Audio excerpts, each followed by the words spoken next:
প্রার্থী থাকে, তার মধ্যে আবার কোনো কোনো প্রার্থী থাকে কোনো দলের মনোনীতই নয়, তারা হলো স্বতন্ত্র। আজকে স্বতন্ত্র মানে রাধাকেও যেমন ভালোবাসে, কৃষ্ণকে এমনি ভালোবাসে। বললেন তথাপি রাধারানীকে একটু বেশি ভালোবাসে কেন? ওরা জানে রাইকে পেলেই শ্যামকে পাবো,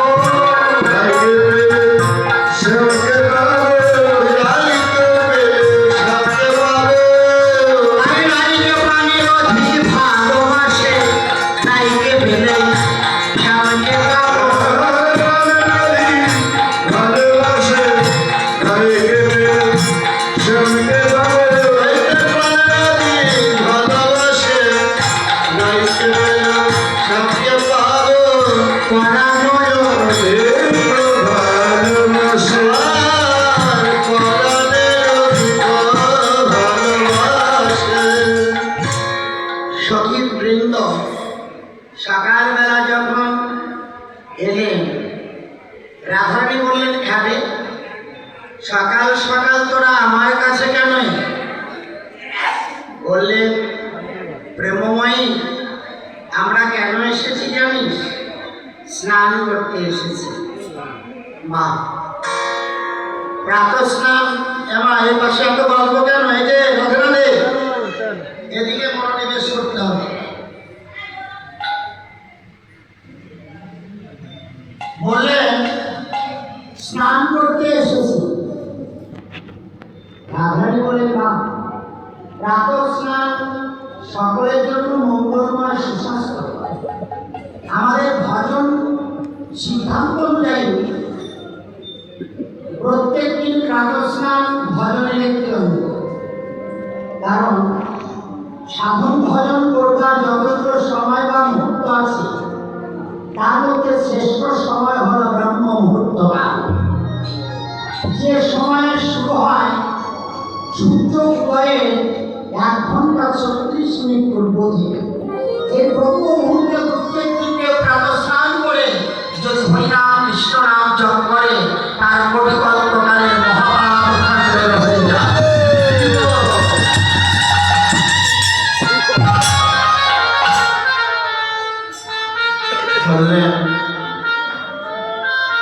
স্নান করতে যাবি যেখানে সাগর, যেখানে নদী, যেখানে সরোবর, আমার কাছে কেন? আচ্ছা বৈষ্ণবগণ, এই জগতের সাগর নদীতে স্নান করলে দেহের জ্বালা প্রায় ক্ষণকালের জন্য, কিন্তু আমাদের মনের মধ্যে 3 প্রকার জ্বালা আছে। কি কি? আধ্যাত্মিক, আদিদৈবিক, আদি ভৌতিক। একে বলে ত্রিতাপ জ্বালা। আধ্যাত্মিক জ্বালা হয় রোগের রোগ সব জ্বালা ব্যাধি থেকে, এরকম আধ্যাত্মিক জ্বালা। আদিদৈবিক আপনি বিপদে পড়ে মা কালীর কাছে মানত করলে, মা এই বিপদ থেকে মুক্তি পেলে আমি তোমার কিছু দিয়েছি, বিপদ ছেড়ে গেল, প্রতিজ্ঞা ভুল হয়ে গেল।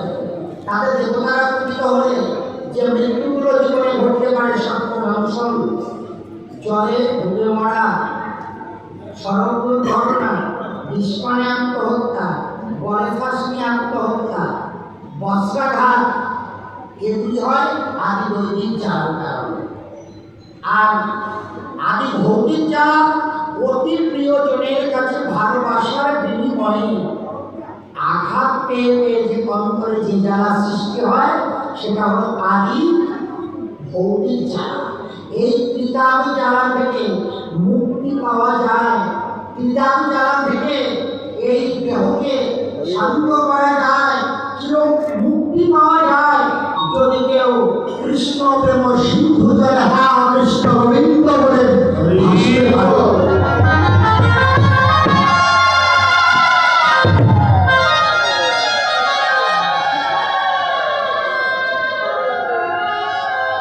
প্রত্যেক ঘরে যদি যান। এজন্য দীক্ষা গ্রহণ করবার পর উপাসনা বা শিক্ষা গ্রহণ যাওয়ার প্রয়োজন।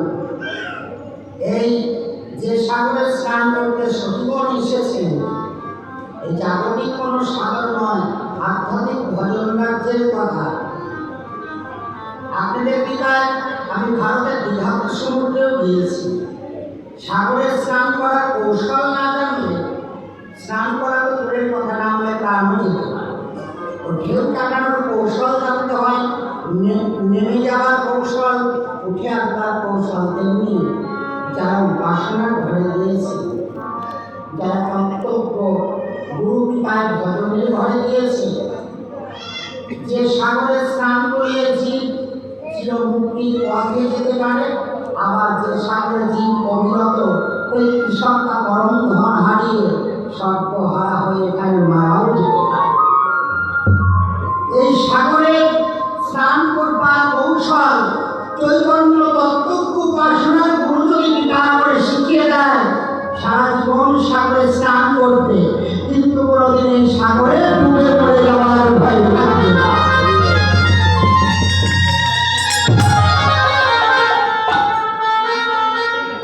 যখন বললেন যে স্নান করতে এসেছি, রাধারানী আপনি কবে প্রতীক পেয়ে সখীদেরকে বললেন, না সখী আয় তোরা আমার বুকে আয় রে,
সকলের সঙ্গ করে, যে যাকে ভালোবাসে ডেকে এনে বসায় কাছে। প্রমাণ তো আমরা আসলেও দেখি, সামনে কোনো ভক্ত বসেছে, তার কোনো মরমী ভক্ত পাশে দাঁড়িয়ে আছে, বসবার জায়গা পাচ্ছে না, ইশারায় কাছে ডেকে নিজে একটু চেপে বসে তাকে বসতে দেয়। কারণ কি জানেন, যারা গোবিন্দ ভজন করে করে গোবিন্দকে ভালোবেসে বেসে এই দেহ বাসনা যারা ভালো করেছে, তাদেরকে বুকে ধরলেও আনন্দ লাভ হয়। তার রাধারানীর কাছে সখীরা যখন এলেন, রাধারানী সকলকে বুকে ধরে না, তাকে বুকে ধরে। রাধারানী তাকে চড়াইয়ে ধরে,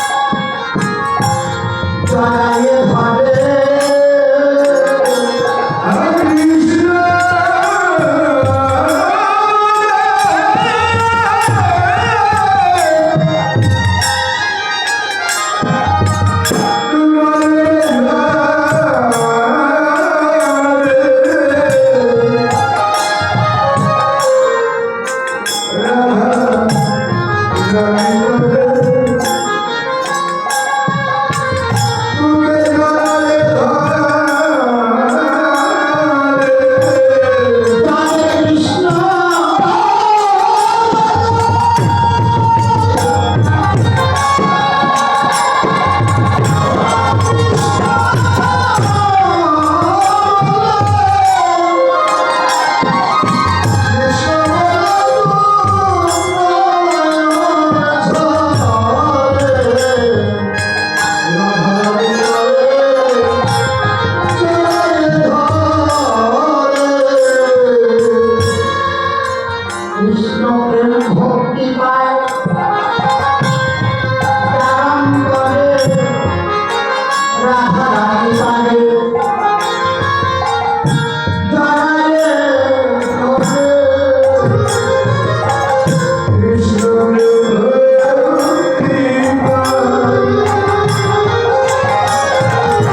এই জগতেও দেখবেন সেদিন আমার যেদিনে এখানে দ্বিতীয় পাঠ হয়, অর্থাৎ যেদিন শ্রীমৎ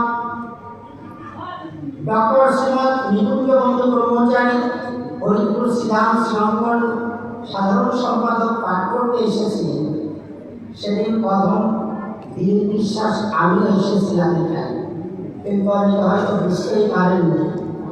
এই যে আমার বৌদিমণি বসে আছেন, দাদা বসে আছেন, ওনাদের আলোয় আশ্রয় পেয়েছিলাম, সামনেই বসেছিলাম।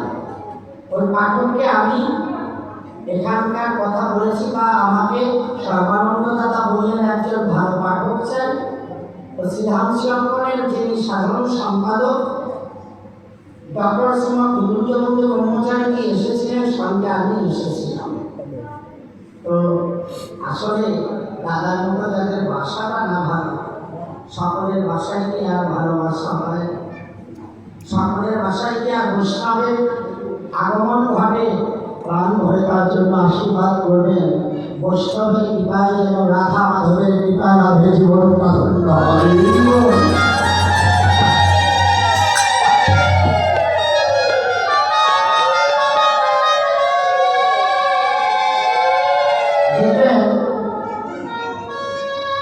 অনেক ভক্তের গৃহে যদি কোনো বৈষ্ণব সেবা না করে, কোথায় বসে দেব, কি সেবা দেব? বুঝি সেবা হলো না। আজকে রাখানি এমন ভাবনা করছে, সত্যিতে ওরা তো নেই আমার কাছে, ওদের বসতে দেব কোথায়? সেবা তো করে থাক, বসতে দেওয়ার আসল খেলা হচ্ছে আমার দর্শন নাই। তোমাকে এমন প্রেম দেখে আমার অন্তরের সাথ হৃদয় খানা আমি বিছাই এলে হৃদয় খানা বিছাই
আছি, কি দেব, কোথায় বসতে দেব?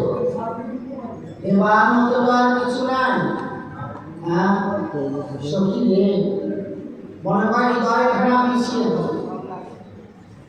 হাসপরে হাসে রসের আবেশে বঙ্গনয় রাধা, চণ্ডীদাসের বাড়ি মিশিল কাহিনী, শুনিতে না হয় সাধা। সখী রে, এমন কৃষ্ণ কথার অন্য কথা জগতে এক নয়। অন্য কথা একবার থেকে পাঁচবার শুনলে পুরাতন হয়ে যায়, আর কৃষ্ণ কথা জন্ম থেকে মৃত্যু পর্যন্ত শুনলেও কি মনে হয় তার শুনল না। তবে কৃষ্ণ কথাও কিন্তু পুরাণ কথা। পুরাণ কথা মানে আমাদের সনাতন ধর্মের 18খানা পুরাণ আছে। কালী পুরাণ, কালিকা পুরাণ, শিব পুরাণ, ব্রহ্মদত্ত পুরাণ, বিষ্ণু পুরাণ, তাই না? এরকম করে 18টি পুরাণ, তার মধ্যে পুরাণ শ্রেষ্ঠ পুরাণ চক্রবর্তী শ্রীমদ ভাগবত। তাহলে পুরাণ কথা কেন বললাম? কৃষ্ণ কথা পুরাণ কথা, অর্থাৎ ভাগবত ভরাই তো কৃষ্ণ কথা। তাহলে কৃষ্ণ কথা পুরাণেরই কথা, কিন্তু পুরাতন হলেও শুনলেই নতুন মনে হয় রে।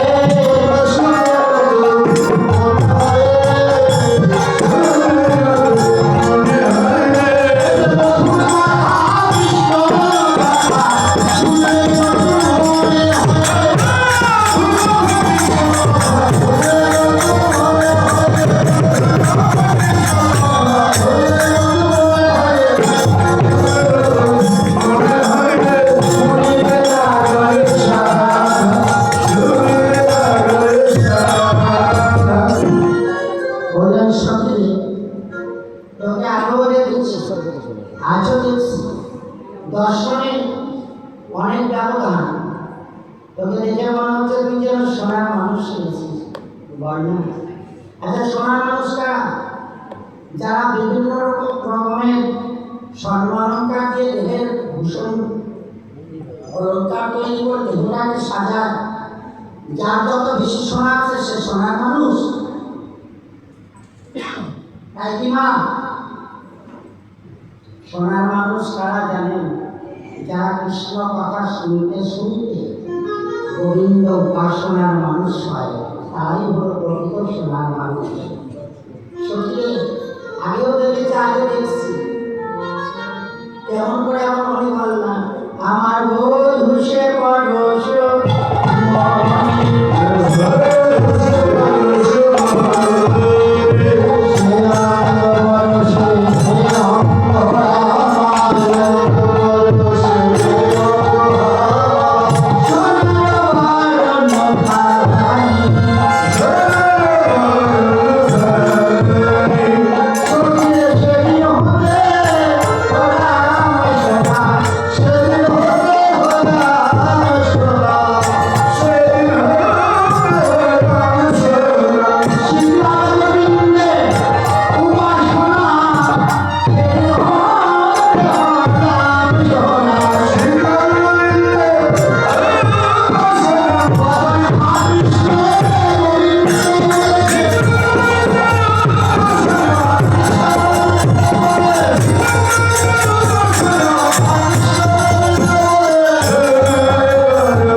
শ্রীরাম গোবিন্দের উপাসনা। কত মায়া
যখন আমার চরণে যাবক মানে আলতা আলতা দিয়ে আমার চরণে নাম লিখে দেয়, আমি তখন আমার প্রাণবন্ধব গোবিন্দকে বলেছিলাম, গোবিন্দ হে, অনন্তকোটি জগৎজীব তোমার চরণ পাওয়ার জন্য ভজন করে, সাধন করে, সেই তুমি যেন আমার চরণে তোমার নাম লিখে দিয়ে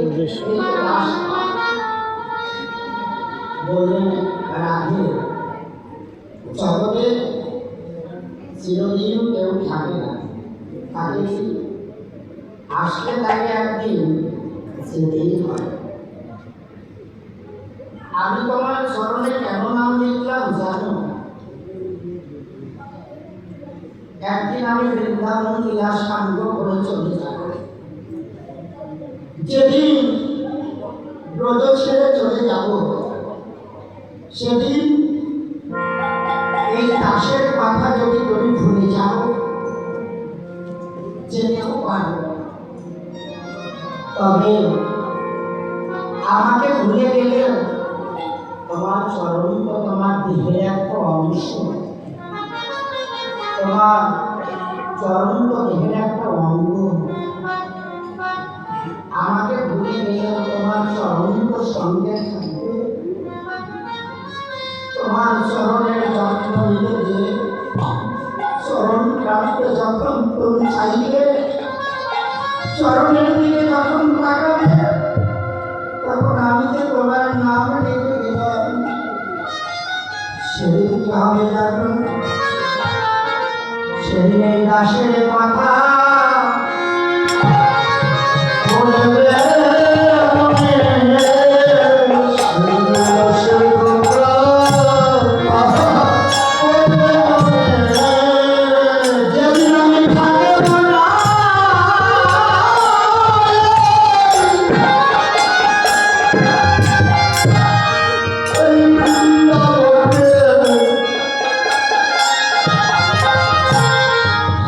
দাসের কথা বলবে মনে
মনে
উপরে রেখেছি। আজকে বলছে কি চরণের রেণু, রেণু মানে ধুলো, চরণের রেণু অঙ্গেতে মাখায়, গোবিন্দ অঙ্গে মাখায় রাখানি চরণ ধুলা। ধুলি মেঘে কি বলে জানো? বলে হৃদয় আমার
কৃষ্ণকথা অনন্তকাল ধরে নিয়মিত বলা শেষ হবে না। তোর যে স্নানের বেলা কি হলো, চল সখীগণের সঙ্গে রাধারানী স্নানে চলছে। কোন পথে? যে পথে গোবিন্দ দাবিদহনের ছলনা করে রয়েছে। দেখেন ওখানে গোবিন্দ আছেন দাবিদহনে, রাধারানী সখীগণের সঙ্গে স্নানে চলছে। কিন্তু দাবিদহন তো মোক্ষ রাধা বরণ উপাসনার বদন্তে দাবিদহনের ছলনা করে নয়ন যখন রাধাবদনে দিয়েছে, আর গোবিন্দ রাধাবদনে দিয়েছে, রাধারানী গোবিন্দ বদনে দিয়েছে। নয়নে নয়নে তোমার বিরোধ হইল,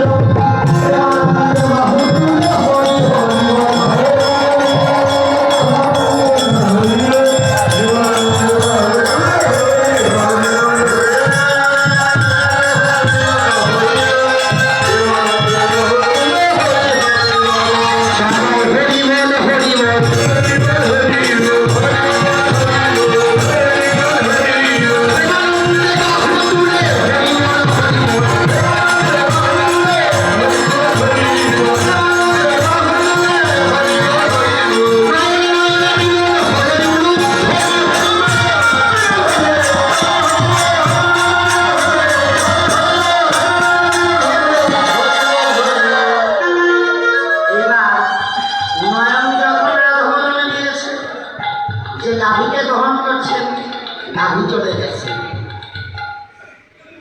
একটা মন যদি বহু জায়গা দেওয়া হয়, কোনোটাই সঠিক হয় না। তাই গোবিন্দ এক মন দুই জায়গা দিয়েছে, রাধাবদনের নয়ন দিয়েছে, এদিক থেকে নাভি সরে গেছে, শুধু হাত দহন করছে। সখীরা থেকে বলছে, দেখ দেখ কাণ্ড, দেখ, এই ভালো করে দেখুন,